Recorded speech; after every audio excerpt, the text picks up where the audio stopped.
In the last lecture, I told you that I'll be defining the terms that I had used so far, which are workstations, servers, and hosts. So in this lecture, we will see the common network components. So the first are workstations. Workstations are often seriously powerful computers that run more than on one central processing unit, that is CPU, and whose resources are available to other users on the network to the access when they need. With this much power, you might think that I'm describing a server. Not quite, because there's an important difference between these devices that I'll be covering in the next section. Workstations are often employed as systems that end users use on a daily basis. Now, don't confuse workstations with clients, because people often use the terms workstation and client interchangeably. In colloquial terms, this isn't a big deal, right? We all do it, but technically speaking, they are different. A client machine is any device on the network that only asks for access to resources like a printer or other hosts from a server or powerful workstation. Now, the terms workstation, client, and hosts can sometimes be used interchangeably. You have to keep this in mind. Computers have become more and more powerful, and the terms have become somewhat fuzzy because hosts can be clients, workstations, servers, and more. But the term host is used to describe pretty much anything that takes an IP address. Next up is servers. Servers are also powerful computers.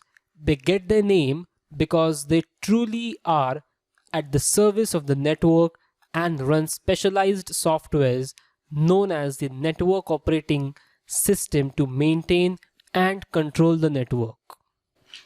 In a good design that optimizes the network's performance, servers are highly specialized and are there to handle one important labor-intensive job. This is not to say that a single server can't do many jobs, but more often than not, you'll get better performance if you dedicate a server to a single task.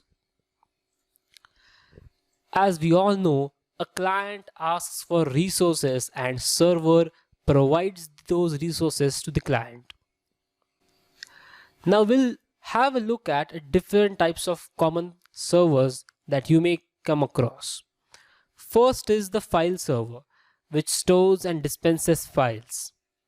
Next is a mail server, the network's post office, which handles all the emailing functions.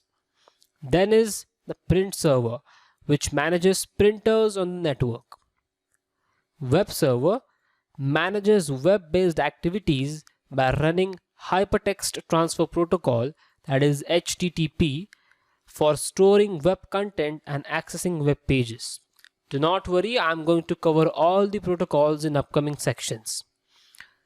Then comes application server, which manages network applications. And lastly, proxy server, which handles tasks in the place of other machines on the network, particularly an internet connection.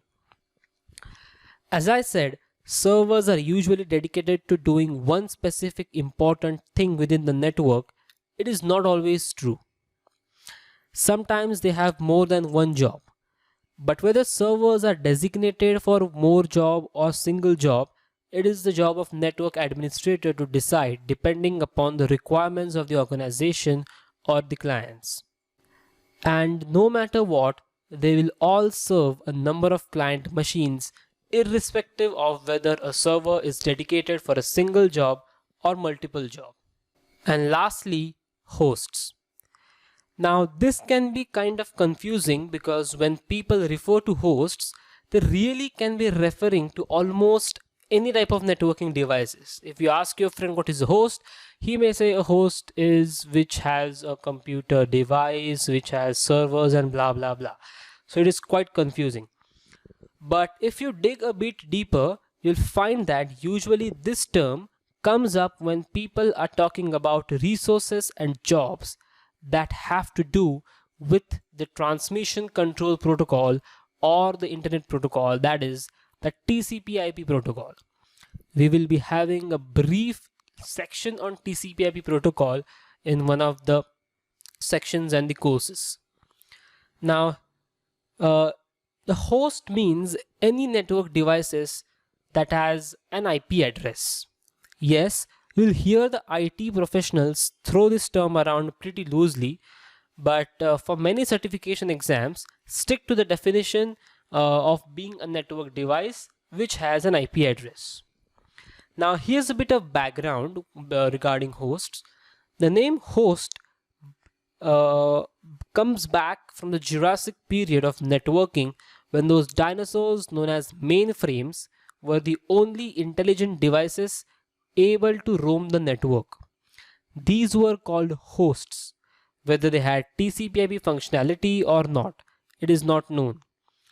In that beyond bygone age, everything else in the network scape was referred to as dumb terminals because only the mainframes, that is hosts, were given the IP address. And from then, hosts are defined as devices which have an IP address. So in this lecture, we saw three different terms, network components. The first being the workstations, then servers, and finally hosts. In the next lecture, we'll see something about WAN, that is a wide area network.